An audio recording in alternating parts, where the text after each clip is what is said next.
से कैसे उठ सकता था? एक वीर ने तो कसम खाई थी कि जब तक वो जिंदा है तब तक 1 इंच भी अपनी जमीन नहीं लेने देगा।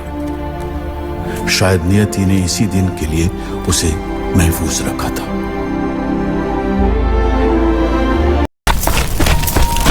नूरा! हाँ।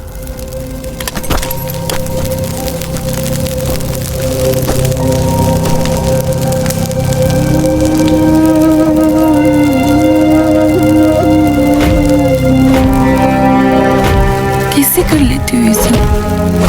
किसने दी इतनी हिम्मत तुम्हें? कहाँ से ले आई हो ये जज्बा? जसवंत, मैं बहुत कम लोगों से मिली हूँ। मैंने अपने माँ बाप, भाई बहन और अपने गांव के कुछ लोग ही देखे हैं, बाकी मैंने कुछ नहीं देखा। लोग तुम्हारे जैसे भी होती है ना जसवंत? अगर इस पूरी दुनिया में लोग तुम्हारे जैसे होते तो लड़ाई कभी नहीं होती। आज सोचती हूँ कि मैंने कितना अच्छा फैसला किया था तुम्हारे पास आने का, नहीं तो न जाने मैं क्या कुछ खो बैठती। किस मिट्टी से बनी हो तुम? नूरा, जब उस तरफ से कोई हवा का झोंका आता है ना, तो ऐसा लगता है कि वो मेरे गांव की तरफ से आया है। उस हवा के झोंके में मैं अपने गांव की खुशबू को महसूस कर लेता हूँ। तुम्हें अपने घर का याद नहीं आता? अकेला अकेला नहीं लगता? आती है नूरा, बहुत याद आती है। अकेलापन भी महसूस होता है, पर जब मैं इन पहाड़ों को देखता हूं ना, अकेले खड़े चुपचाप, तो ऐसा लगता है कि ये भी मेरी ही तरह है। तो इनका फिर से साथ देने का मन करता है। अकेलापन दूर हो जाता है नूरा, और फिर किसी की याद नहीं आती।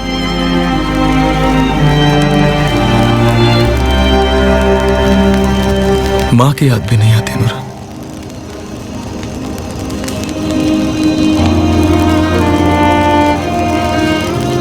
सिर्फ मुझे मेरा देश दिखता है, मेरा तिरंगा दिखता है।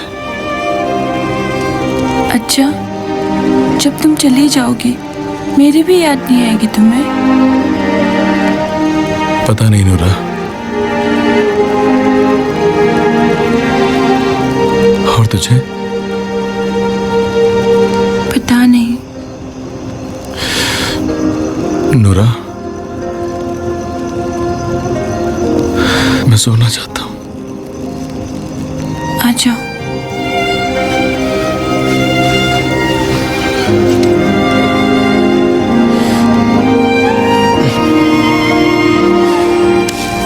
शब्द खत्म हो चुके थे, पर भावनाएं उतनी ही गहरी थीं।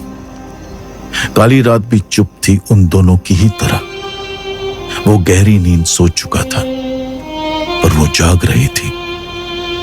भविष्य के गर्भ में क्या छुपा था, इस बात से बेखबर हिसाब लगा रही थी कुछ और बचे हुए पलों का, जो गिन के उसके पास रह गए थे।